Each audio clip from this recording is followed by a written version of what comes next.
한동훈 씨가 그 예를 들면 동네 도서관에 갔는데 그게 왜 국민들이 알아야 되죠? 무슨 가치가 있죠? 한동훈 씨가 화장실 간 것도 이제 기사가 될 수가 있는 거죠. 그러니까 이제 그 전에 요 기사 보니까 네. 조선일보가 제일 먼저 썼더라고. 네. 조선일보 쓰니까 줄줄이 그냥 베끼듯이 쭉 쓰는데 기자들 창피하지 않아요? 예? 남 기사 하나 베끼고. 그리고 요게 한두 번, 그러니까 의도된 연출이라고 하는 게 그 패턴이 그렇습니다. 그 한동훈 씨가 뭐 했다? 그 뭐 커뮤니티에 떴다? 인터넷에서 화제다? 그래서 신문이 어디가 쓰면 받아서 쭉 확산되지 않습니까? 요전에 저거 있었잖아요. 그 이정재 만난 거. 아, 맞아요. 그렇죠, 그렇죠. 예. 그 이정재 그 뭐 고등학교 동창회라는 그때 이정재가 그 사진 저녁 먹었다고? 사진도 있나요? 예. 저녁 먹었다고? 저기서도 똑같은 패턴이에요. 예. 저녁을 먹었는데 어떤 네티즌이 찍어서 커뮤니티에 올려서 인터넷에서 화제다. 그러니까 너도 나도 쭉 다 써요. 어디까지 가느냐면 한동훈 테마주? 그게 왠지 모르겠는데 또 그 선거 유세 중에 저거 있었잖아요. 그 뭐야 저 한동훈 그때 당신은 이제 위원장인가요? 편의점에 가서 컵라면 먹었다. 편의점 가서 편의점 선거 그 유세 기간 중이니까 바쁘죠. 바쁘다고 뭐 저 편의점 가서 컵라면을 먹을 수도 있지 그랬는데 저도 네티즌이 누가 찍어서 올렸다 인터넷에서 화제다. 근데 so what? 그래서 뭐 한동훈 위원장이 그 편의점에서 컵라면 먹었는데 그래서 뭐 어쩌라고?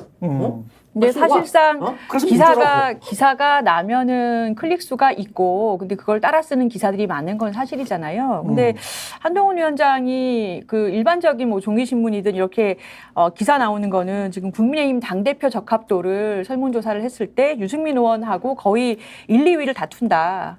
라는 거고. 근데 국민의힘 지지자들을 대상으로 조사했을 때는 압도적으로 40% 이상 한동훈 전 비대위원장이 당대표 적합도가 높은 것으로 나온다라고 하는 걸 보면 국민의힘 지지자들에게는 상당한 정도로 인기가 있기 때문에 이런 기사가 나는 걸로 저는 이해가 돼요. 근데 그러니까 약간 누가 예. 만드는 것도 있는 건가요? 이런 근데 이제 그것도 물론 맞는 말씀이죠. 근데 이제 기사를 우리가 그러면 이렇게 생각할 수도 있어요. 한동훈에게는 두 가지를 볼 수가 있죠.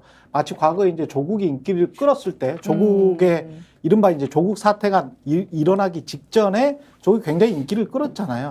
욕뭘 할지 뭘 할지 뭐 이런 것들 때문에 인기를 끌었어요. 한동훈이랑 비슷한 현상이 나타났어. 근데 조국한테 어떤 사법 리스크가 등장을 하잖아요. 그러면서 조국 사태로 쭉 가잖아요. 그러면 이제 4년 동안 조국에 관해서는 그 이야기만 주로 했잖아. 그렇죠? 근데 한동훈과 관련해서는 한동훈의 딸 이야기를 할지 한동훈이 엄마랑 함께 산 아파트 이야기를 할지 이런 것들은 딱 한두 번 정도 나오고 그 시기에 나오고 싹 사라지잖아요. 근데 한동훈 비대위원장 되고 한동훈이 다시 국민의힘 대표로 나올지 안 나올지는 모르겠습니다만은 이게 양면이 있는 거거든. 그리고 사람 다면적인 거거든. 그러면 한동훈이 골전도 이어폰 끼고 양재도서관에서 무슨 책을 읽었는지는 굉장히 사소한 일이지만 한동훈이 그 제3당이 된 조국당에서는 한동훈 특검을 하겠다는 거 아니에요. 그러면 그것과 관련해서 한동훈 측의 반응이랄지 한동훈은 어떻게 대응할 거냐랄지 이런 거를 만약에 가서 이제 기자가 물어봤다면 그런 제보를 받고 뭐 온라인에 그런 제보를 받고 양재도서관에 가가지고 당대표는 나오시냐 그리고 한동훈 특검을 한다는데 22대 때 어떻게 그러면 대응할래 이렇게 물어봤다면 최소한 기자로서의 양식과 상식이 있는 것이지. 근데 그리고 공정한 것이죠. 그렇지 않습니까? 근데 이제 한동훈과 관련해서는 순 이미지만 만들어주는 거잖아요. 그러네요. 이미지네요, 기사가. 그러니까 다시 말씀드리지만 분홍색, 이런 거예요. 메커니즘이 있는 거예요. 그러니까 어떤 메커니즘인 거냐면은 그러니까 한동훈 전 비대위원장이 도서관에를 왜 갔겠냐고요. 그러니까 이게 기획된 거라고 하면은 왜 갔습니까? 그렇지. 나는 책을 읽고 있습니다라는 걸 보여주기 위해서 갔나요? 아니죠.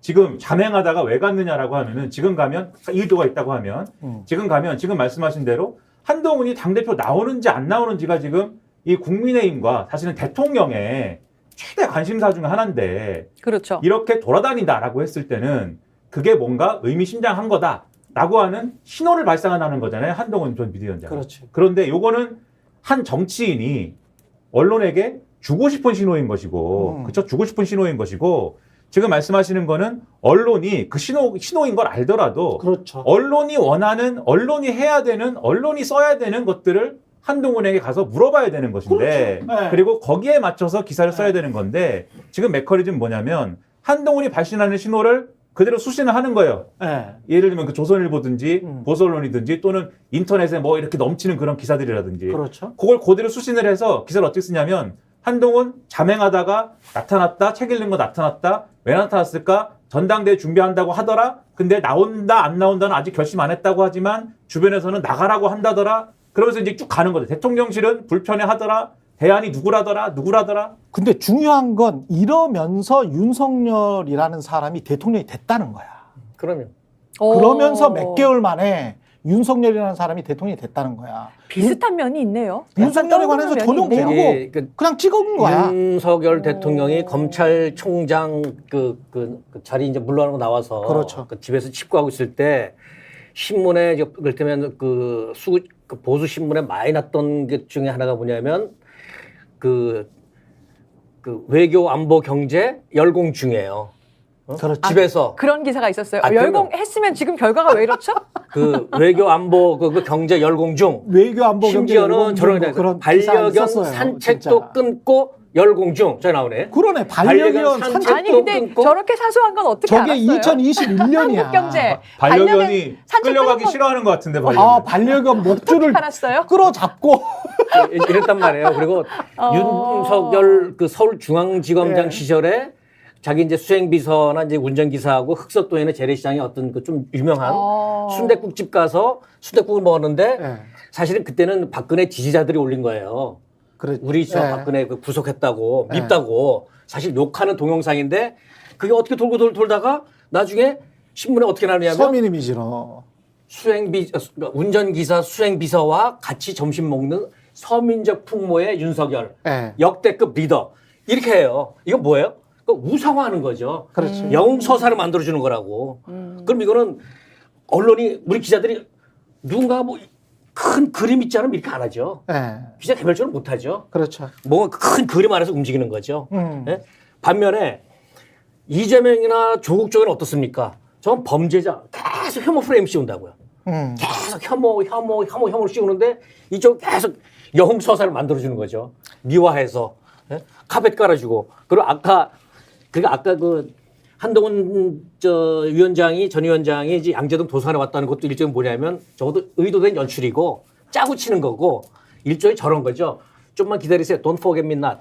날 잊지 마세요. 응? 알려주는 내 존재를 계속 알려주는 거죠.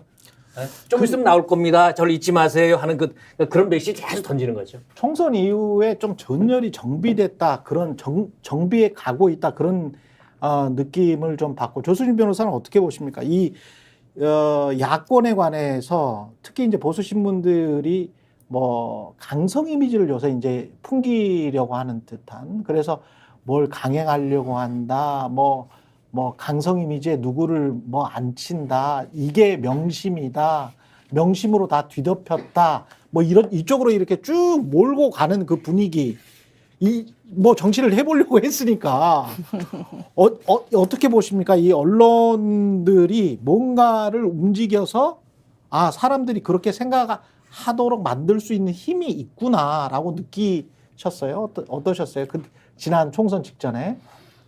아니 요즘에 많이 야권 관련해서 나고 있는 게 뭐 네. 명심이죠. 명심이고 명심인데. 예, 추미애 의원 당선인이 지금 뭐 국회의장 나간다 이렇게 얘기하는 거에 대해서도 명심은 정해졌다 이렇게 뭐 기사가 나고 그리고 예. 초선 의원들 상대로 해서 연설을 하는 장면에서도 연설문이 굉장히 이제 길 텐데 그 중에서도 당론에 반하는 그런 의견 제시에 대해서 연설한 부분만을 골라서 초선들 뭐 군기 잡는다 이렇게 보도를 하고 그래서 아까 기자님 말씀하신 것처럼 이미지 메이킹을 이제 거대 야권이 됐기 때문에 야권이 이제 거야가 됐기 때문에 분명히 뭔가 야권의 힘을 행사할 것이다라고 생각해서 미리부터 강한 강성 이미지 뭐 자기들 힘으로 협치 없이 한다 몰아붙이려고 아직 안 몰아붙였어요. 근데 내용도 몰라. 아직 한 게 없는데 네. 밑밥을 너네는 지금부터 강성으로 아주 그냥 거야대로 할 거야라고 까는 건데 이게 지금 문제가 뭐냐면 네.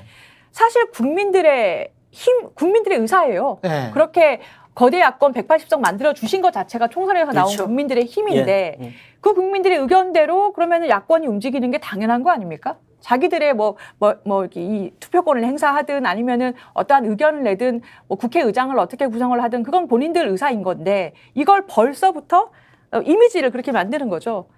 아니 그러니까 이게 문제가 뭐 특검도 마찬가지고 뭐 강행이란 그 단어에도 다 드러나 있습니다만 민생지원금 같은 경우도 25만 원 뭐 이 법안이 나오지도 않았는데 바로 그냥 위헌 논란이 나오는 것도 좀 이상하지 않아요?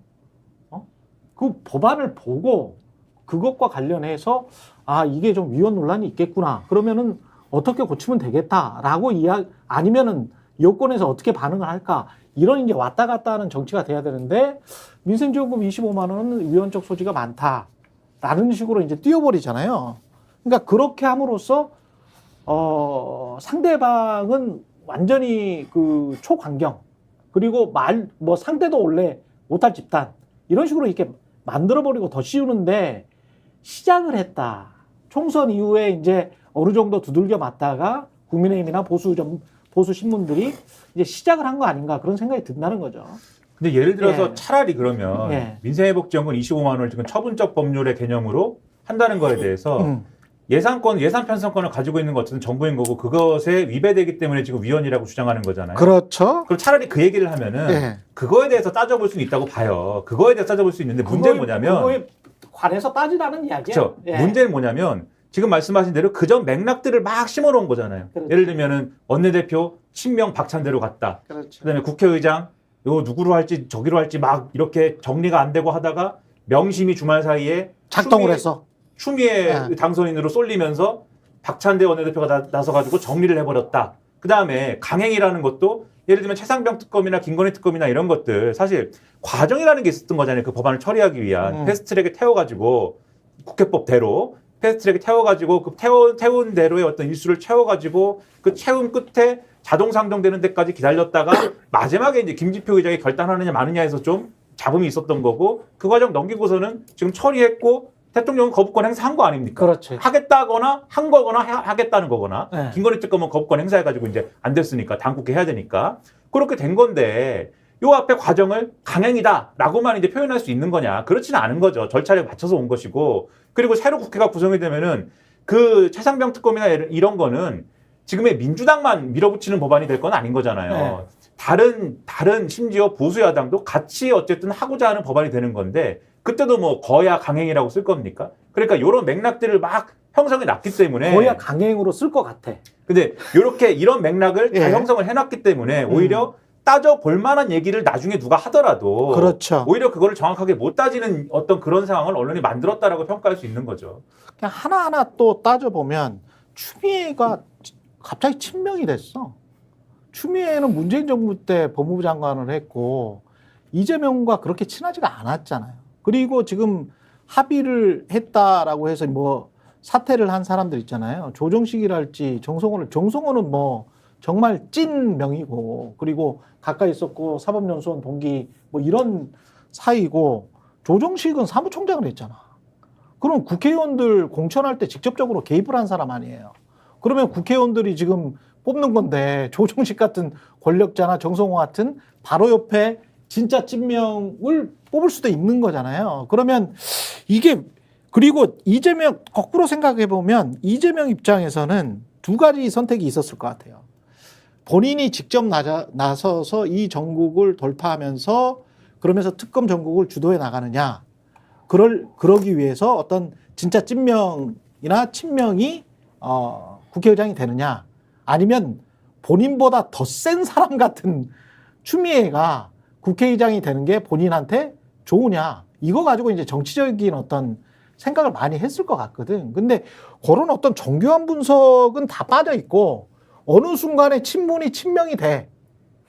그 사람이 만약에 어떤 중요한 보직에 들어가면 그러니까 이것도 예. 좀 언론이 기준이나 그러니까요. 잣대가 없는 것 같다라는 생각이 드는 거죠. 저는 그 이번 총선을 이렇게 봅니다. 예. 두 가지 의미가 있는데 하나는 윤석열 대통령에게 보내는 국민이 보내는 메시지는 그 순항 중이던 대한민국 호가 항로를 이탈해서 폭풍 쏘로 들어가고 있다. 위험하다.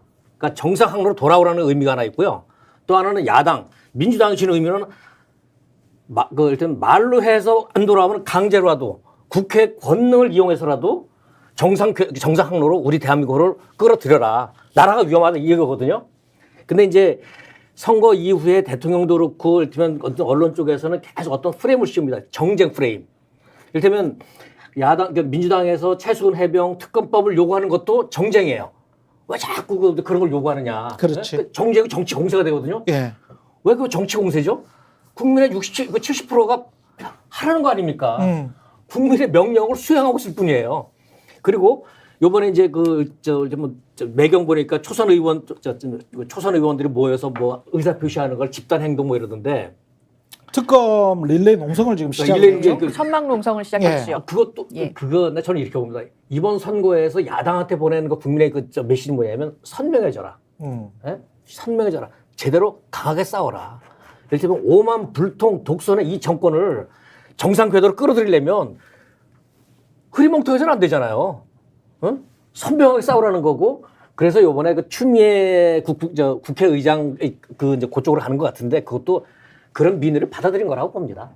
만약에 이를테면 저는 뭐 이렇게 흔히 말하는 정치공학이니 뭐 친소관계는 잘 모르겠는데 대체로 여론이 지금 추미애 의원이 국회의장 되는 게 대세인 것 같은데 대체 여론인 것 같은데 예. 그거를 어떤 친소 관계를 따져서 뭐 이재명 측근으로 간다 그러면 민주당도 돌맞죠 여론에.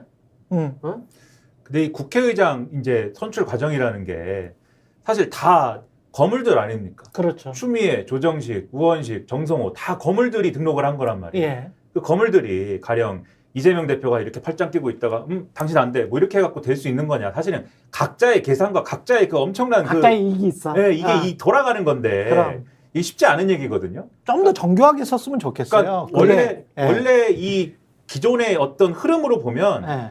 원래 최다선 의원이 하는 거지 않습니까? 그렇죠. 국회의장의 그 일당에 원내 일당에 최다선 의원이 하는 건데 최다선 의원이 추미애, 조정식 요 두 명인 거예요. 다음 국회에는. 그렇죠. 그래서 원래는 이 둘 중에 누가 할 거냐. 그리고 두 명이라면 원래 전반기 의장이 있고 후반기 의장이 있지 않습니까? 그렇죠. 두 명 중에 한 명은 전반기하고 한 명은 후반기 하겠구만. 어. 요런 구도였는데 갑자기 정성호 의원이 손을 든 거죠. 난 5선인데 꼭 최다선이 해야 될 필요는 없어. 나도 하고 싶다. 손을 드니까 똑같이 또 선수가 좀 낮은 우원식 의원이라든지 그렇죠. 그다음에 여기 가끔 오시는 박지원 전 원장님이라든지 이런 분들이 네. 나도 할 수 있는 거 아니야? 나 5선인데 6선만 하라는 법이 없다면서 당신이 정성호 의원이 이러면 이제 판이 커진 거거든요. 그러니까 이거는 각자의 생각들이 반영돼서 판이 구성된 거 아닙니까? 이재명 그렇죠. 대표가 당신들도 후보 등록해봐라고 시킨 거 아니잖아요. 네. 이렇게 구성이 된 상황에서 결국은 이 판을 추미애 당선인과 조정식 의원 입장에서 정리하는 방법은 최다선이 해야 되잖아. 최다선이 하는 게 맞잖아. 이렇게 의견 정리하는 게 해결 방법인 거고 그러려면 이제 정성호 의원이 뜻을 접어줘야 되는데 정성호 의원은 지금 말씀하신 것처럼 이재명 대표하고 가까운 사이고 그러니까 만약에 정리를 했다면 이런 부분들이 정리가 된 것이지 추미애 의원이 예를 들면 이재명 대표한테 뭐 충성 맹세하고 뭐 이렇게 해가지고 된 거냐 그렇게 간 건 아닌 거죠. 그렇죠. 그리고 이 추미애 당선인도 나름의 행보가 계산과 행보에 따라서 움직이고 있다는 게 지난 대선 후보 경선에서도 지난 대선 후보 경선의 행보를 보면 그때부터 사실은 이재명 대표하고의 약간의 연합군처럼 움직이면서 당시에 이낙연 후보를 견제하고 이런 식으로 움직였던 거잖아요. 근데 그게 이재명 대표의 부하이고 싶어서 측근이고 싶어서 그랬겠습니까? 그렇게 해서 이래저래 표를 갈라서 나에게 오는 표를 이렇게 극대화해야겠다. 이런 계산이 있었던 거 아닙니까? 그러니까 이런 계산들이 같이 작용해가지고 나타난 결과인데 요거를 마치 이제 뒤에서 이재명 대표가 다 버튼 눌러가지고 이제 해결한다듯이 보는 거는 너무 납작하게 1차원적으로 보는 거죠. 아니, 난 우리 기자들이 좀 전체적인 상황, 전체적인 맥락으로 좀 이렇게 시대적인 이걸로 그런 눈으로 좀 봤으면 좋겠어요. 그것도 부족해요. 아니, 난 진짜 우리 기자들 입에서 정치 공학이란 말 좀 안 나왔으면 좋겠어. 네. 뭐 누가 친명이니, 뭐 친문이 어떠니, 뭐 사당화니, 뭐 줄색이 시작됐느니, 뭐 맨날 무슨 그게 근데 궁중실록 찍나? 그러면서 실제로는 가장 중요한 본질적인 사건 중에 하나인 최상병 특검 같은 경우도 이거 가지고 이거 빨리 좀 처리를 해라라고 농성을 하는데 그걸 이재명 대표의 초선 군기 잡기 이런 식으로 이제 쓴단 말이지. 아니, 그러니까 우리 기자님들 있잖아요. 네. 그 최수근 해병 수사 외압 이 사건의 본질은 뭐냐면 그 우리 같이 분단국가, 안보가 중요시한 나라, 징병자가 있는 나라에서 내 새끼를 군대 보냈더니 어이없게도 죽었어요. 그렇지. 설명이 안 돼. 네. 예? 대통령이 그 전실이 아니란 말이에요. 그러면 이 나라에서 어떤 젊은이가 기꺼이 손들고 저 군대 가겠습니까? 근데 어떤 부모가 그 아들 군대 보내고 편히 잠을 잘 수 있겠어요? 그걸 시킨 놈 그게 같은 본질이에요. 그러니까 투스타를 아, 그럼요. 투스타를 계속 유임시키려고 하는 것 같은 거야. 대통령 집무실 앞에 더 먹스탑 히어라고 있기 때문에 네. 다 내 책임이라고. 네. 어? 우리 어린 병사 그 생명 못 지고 내 책임이지. 대통령 물어야죠. 그걸 화를 내야지. 왜 이 젊은이가 어렵게 죽게 되는지 진상을 규명해서 다시는 그런 일이 없도록 책임 규명도 하고, 그 재발 방지 대책 만들고 그러라고 해야 되는 게 대통령이고 공수처 힘 다 빼놓고 못 하고 있으니까 특검이라도 좋다. 특검이라도 좋다. 뭘 해서라도 진상을 제대로 밝혀라. 누구의 책임 제대로 밝혀라. 엄벌하겠다. 그리고 재발 대책 만들어라. 이게 대통령이죠. 조수진 변호사님도 하고 싶은 말씀 많을 것 같은데요. 아니 근데 네. 저는 네. 이게 언론이 정치에 뭐 심하게 말하자면 개입하는구나라고 느껴요. 그 사실 제가 그 지난 총선 기간 동안 네. 그 전국에서 가장 유명하고 악랄한 여자였잖아요. 요즘 제 목표가 성폭행 한 줄 알았어 난. 내가 기사만 보면 성폭행 네. 한 당사자 같아. 아, 그러니까요. 근데 네. 요즘에 제 목표는 유명한데 억울했던 네. 여자로 이 거듭나는 게 목표라서 정정보도 열심히 알리고 있는데요. 네. 근데 사실 제가 많이 좀 복기를 해봤어요. 다시 한번 판을 다시 보고 다시 봤을 때 왜 그렇게까지 사람들이 그 기간에 날 그렇게까지 미워한 거야? 도대체 기사 중에서 조수진 후보라는 사람을 미워할 만한 기사가 났을 때 그게 왜 그렇게까지 스파크가 튀었는가? 원인을 여러 가지로 분석을 해보면 여러 가지가 있지만 그중 하나가 언론에서 이재명 대표를 계속해서 사천 논란, 자기 마음대로 이 그렇네. 공천권 행사하는 사람으로 네. 계속 몰아갔어요. 네. 그러니까 물론 강북을에 여러 가지 일이 있었었지만 거기 나온 사람들 중에서 민주당 후보들은 너무나도 이 검증을 혹독할 정도를 넘어서서 편파적일 정도로 당했는데 그 원인 중에 하나인데 그것이 쉽게 국민 여러분들께 먹혀 들어갔던. 아. 예, 그래서 저에 대해서 오보가 나도 그럼 저 사실은 저 SNS를 좀 더 이재명 대표랑 친하지도 않잖아. 저 뭐 사석에서 뵌 적도 없어요. 알릴레오 북스 한 예. 2번 나오셨네요. 예. 안녕하세요 뭐 이 정도인데 예. 근데 그 이재명 대표가 사천을 행사하고 있다. 사사롭게 공천권을 행사한다라는 그 이미지. 그동안의 이재명 대표의 이미지. 근데 그 장소에 제가 공천돼서 갔다는 것 때문에 예. 그렇게까지 기자들이 스파크가 튀고 쉽게 악마화가 됐던 것 같아요. 그래서 저는 지금 오늘 우리가 얘기하고 있는 것도 그렇지만 언론에서 지금 이상하리만큼 이재명 대표에 대해서 이미지를 자기 마음대로 당을 운영하는 사람. 근데 그게 다 절차를 거쳤어도 그래요. 거쳤다는 건 보도가 안 돼요. 보도가 안 되고 단신으로 처리가 되고 다 거쳤다고 하더라도 당을 좌지우지하고 지금은 초선들 막 군기 잡고 초선들이 천막 농성하는 것조차도 악마화시키려고 하죠. 그러면 이재명 대표가 그거를 그러면 군기를 잡아야겠다. 천막 농성을 하시오라고 뭐 무리하게 한 과정이 보도가 된다든가 이런 것도 없어요. 그래서 사실 언론에서 지금 이렇게 이미지화를 시키는 것 자체가 정치에 개입하는구나. 맞아요. 저는 맞습니다. 그거를 총선 기간 동안 많이 네. 느꼈어요. 그거의 문제점을 느꼈습니다. 스픽스는 말하는 언론입니다. 대세는 유튜브, 그중에서 스픽스. 좋아요, 댓글, 구독, 알림 설정. 여러분이 저희를 사랑해 주시고 우리가 여러분을 사랑하는 4가지 방법입니다.